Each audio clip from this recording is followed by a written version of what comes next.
The spoon. It is small, it is simple, and it is usually inexpensive. It sits quietly in a drawer, surrounded by forks, knives, and other objects that we rarely think about.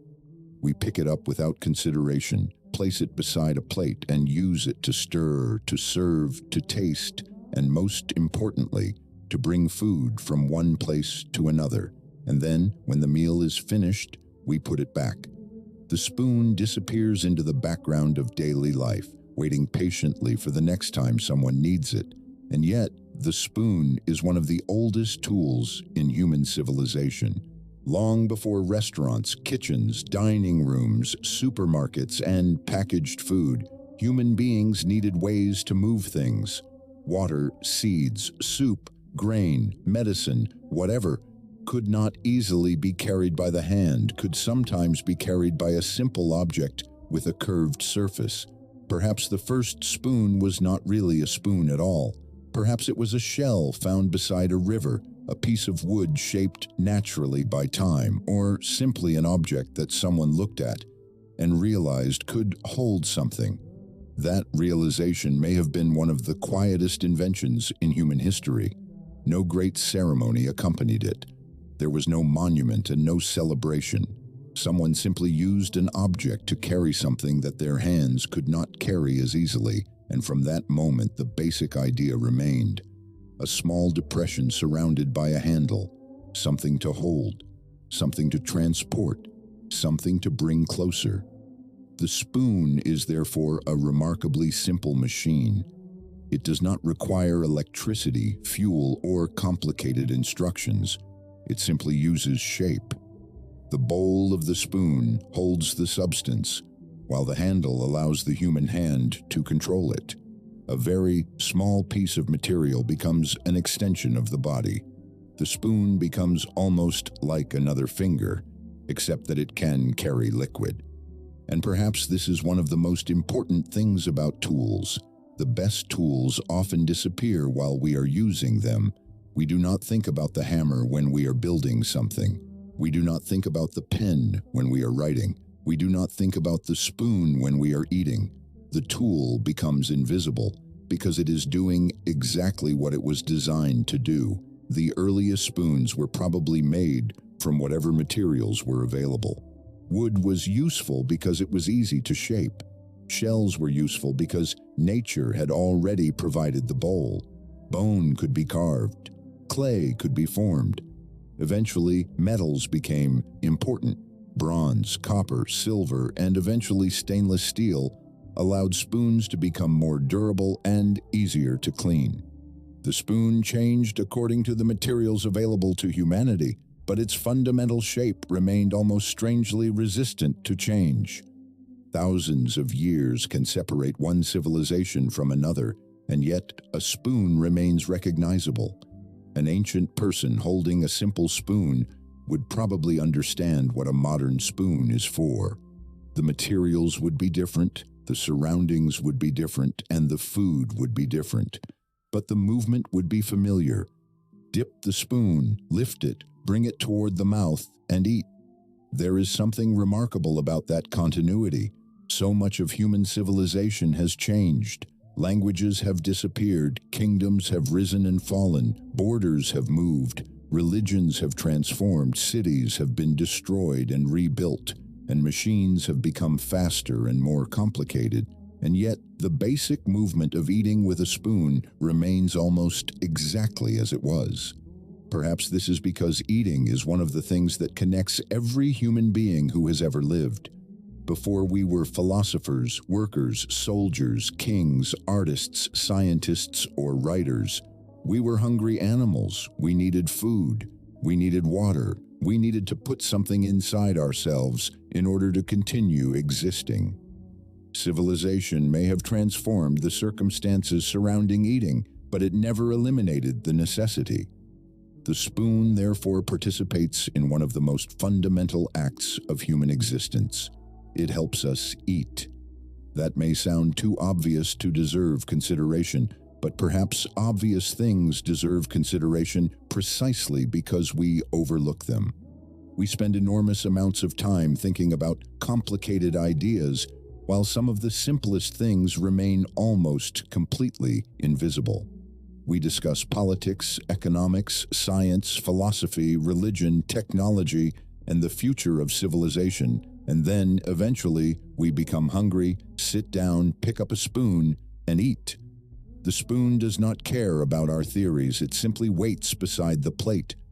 There is also something intimate about the spoon. A fork does not usually touch the mouth in quite the same way, and a knife remains at a distance, but the spoon enters the most private space of the body. It carries something from the outside world and delivers it directly into us. Soup, milk, medicine, porridge, rice, dessert.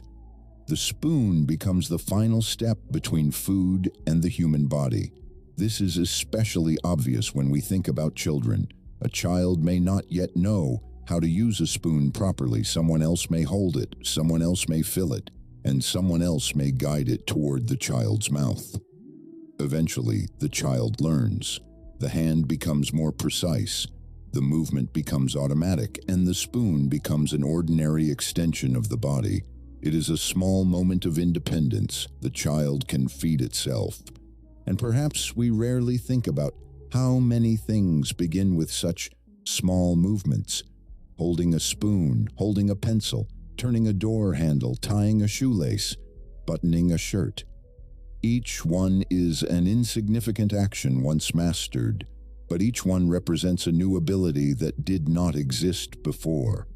The spoon is there at the beginning of this process, but it is also there at the other end. As people become old, movements that were once automatic can become difficult again. Hands become weaker, coordination changes, and the simple act of bringing a spoon to the mouth may once again require concentration. Something that was learned in childhood may slowly become difficult in old age, and the spoon remains the same. The hand changes, the person changes, the object waits. Perhaps this is another strange quality of ordinary things. They often remain stable while we pass through different stages of life. The spoon that feeds a child may later feed the same person when they are old. The object may not know that it has accompanied an entire lifetime. It simply continues to do its job. There is also something deeply cultural about the spoon. Different societies have developed different shapes and traditions around it. Some spoons are large, some are small, some are designed for soup, some for dessert, some for serving, and some are ceremonial. Some are decorated with elaborate patterns, some are made of precious metals, and some are passed through generations. A spoon can be an ordinary kitchen utensil, or it can become an heirloom. A silver spoon may sit inside a drawer for decades, rarely used but carefully preserved. It may have belonged to a grandmother, a grandfather, a parent, or someone whose name is no longer remembered. The spoon may carry a family history that is invisible to anyone who did not live it.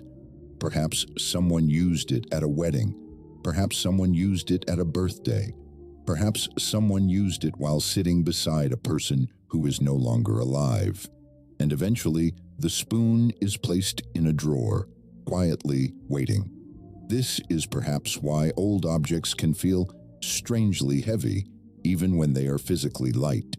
Their weight is not necessarily in the material, it is in association.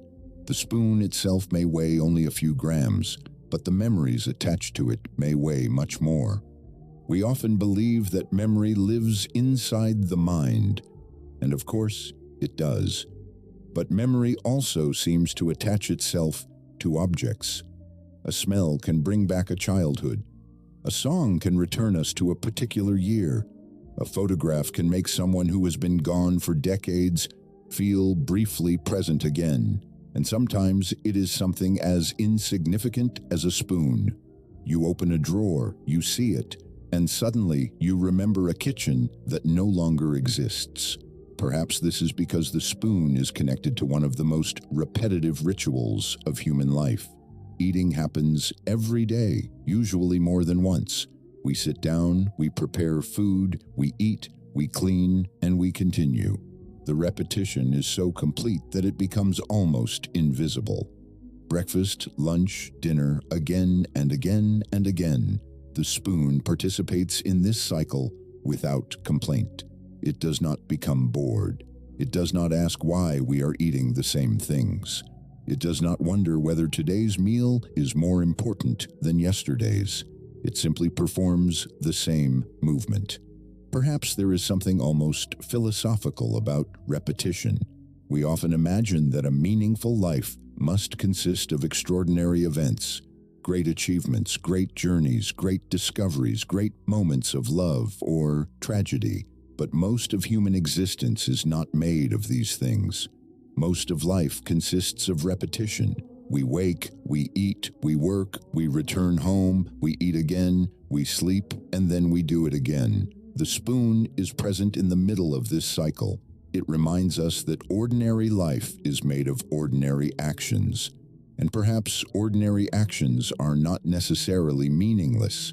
There is something comforting about eating the same meal from the same plate, with the same spoon in the same room. Routine can become a form of stability. When everything else changes, the familiar remains. The spoon is familiar, its weight is familiar, its shape is familiar. The way it feels in the hand is familiar. You may not even look at it while using it. Your hand knows what to do. This is one of the strange achievements of the human body. We learn movement so thoroughly that consciousness is no longer necessary. We can eat while thinking about something else, talk while moving the spoon, watch television, read, or stare out of a window. The spoon moves, the hand follows, the mouth opens, and the food disappears. It is almost absurdly efficient. There are, of course, moments when the spoon becomes important, precisely because it stops working as expected. A spoon can be dropped, it can bend, it can become too hot, it can disappear into the sink, it can fall into a pot and become impossible to retrieve without burning your hand. And suddenly, this insignificant object becomes the center of attention. You search the drawer, you check the dishwasher, you wonder where all the spoons have gone. There is a peculiar law of kitchens that spoons seem to disappear more easily than almost anything else. Perhaps they are simply taken to other rooms.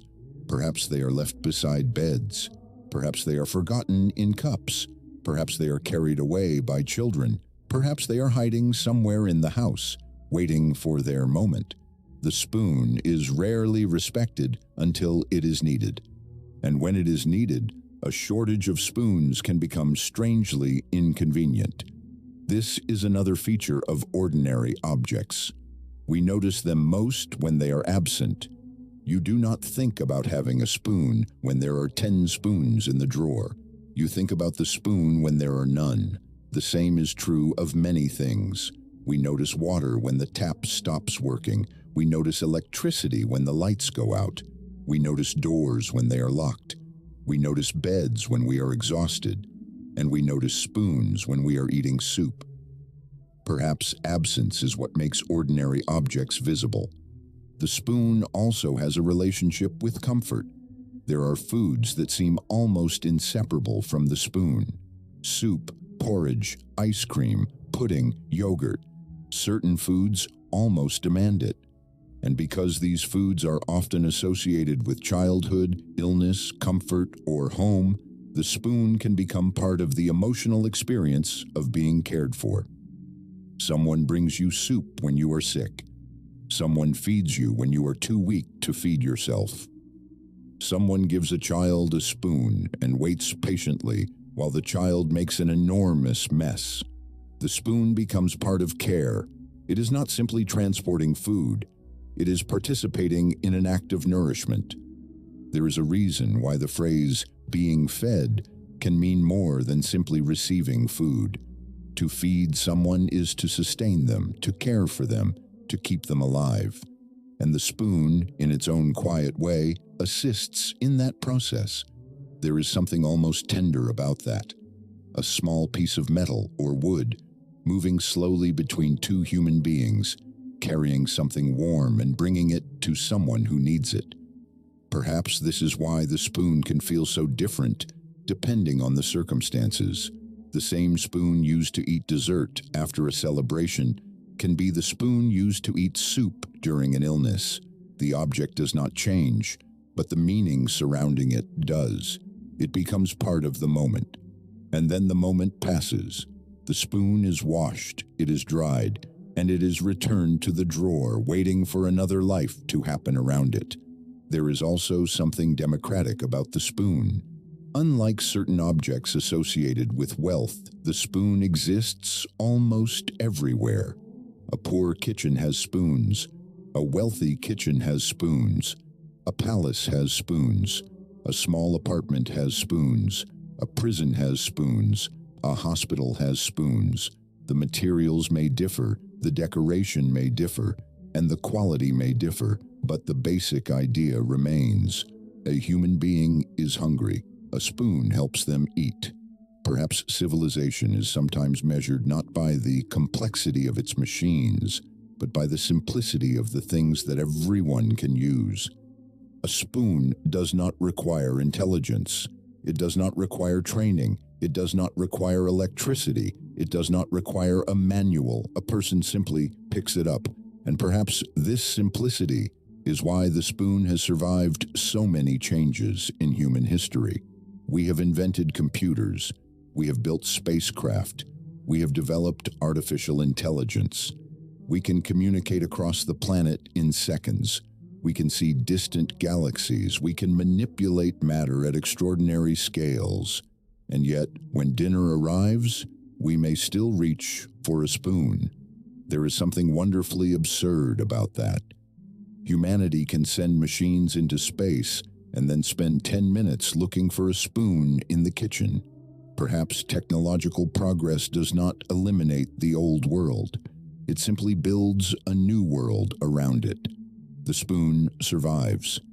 There is another kind of spoon that has become famous for reasons that have almost nothing to do with eating. The spoon as a symbol. The silver spoon. The spoon that represents wealth inherited rather than earned. To be born with a silver spoon in one's mouth became a way of describing privilege. A tiny object became a metaphor for an entire social position. And again, the spoon itself did nothing. It simply existed. Human beings gave it meaning. This happens constantly. We take ordinary objects and turn them into symbols. Rings become promises, crowns become authority, keys become access, doors become boundaries, beds become rest, and spoons become nourishment, wealth, childhood, or even foolishness. The object remains. The meaning changes. Perhaps this tells us something about human beings rather than about objects. We are creatures who cannot resist assigning meaning to the world. We see a piece of metal and call it a spoon. We see a spoon and call it silver. We see silver and call it wealth. We see wealth and create an entire social metaphor. All of this can begin with something that was sitting quietly in a drawer. The spoon itself remains indifferent. Perhaps there is a certain freedom in that indifference. It does not need to know what it represents. It does not need to understand history. It does not need to justify its existence. It simply performs its function. Perhaps human beings could learn something from that. We spend enormous amounts of time wondering whether our lives have meaning. We ask what we are supposed to accomplish. We compare ourselves to other people. We wonder whether we are successful enough, intelligent enough, important enough, remembered enough. The spoon asks none of these questions. It is a spoon. It holds what it is given. It moves where the hand moves it. And when it is finished, it rests. There is something strangely peaceful about that. Perhaps we do not always need to be extraordinary. Perhaps sometimes it is enough to perform the small function that is in front of us, to help, to carry, to nourish, to remain, and then to return quietly to the drawer. There is also the sound of the spoon, the small metallic sound against a bowl, the quiet stirring of soup, the tap against the side of a cup. the sound of a spoon being placed on a plate. These sounds are almost insignificant, but they can become part of the atmosphere of a home. A spoon stirring a cup in the morning, a spoon moving through a bowl of soup in the evening, the quiet clinking of cutlery while people talk around a table. These sounds can become memories without us realizing it. Perhaps years later, hearing the same sound somewhere else can bring us back. Not because the sound itself is extraordinary, but because we have heard it so many times. The familiar becomes invisible, and then, suddenly, it becomes meaningful. There is something else the spoon can teach us about scale. The spoon is small compared to the human body. The human body is small compared to a house. The house is small compared to a city. The city is small compared to a country. The country is small compared to the planet. And the planet is small compared to the universe. And yet, all of these enormous scales eventually return to the same small problem. A human being is hungry. The universe may be unimaginably large. The stars may be burning. Galaxies may be colliding. Black holes may be consuming matter. And somewhere on a tiny planet, in a tiny room, a tired person is eating soup with a spoon. Perhaps this is one of the strangest things about existence. The universe can be incomprehensibly vast, but our lives are experienced through small things: a cup, a plate, a spoon, a table, a chair, a window, a bed. These are the objects through which we experience the enormous mystery of being alive.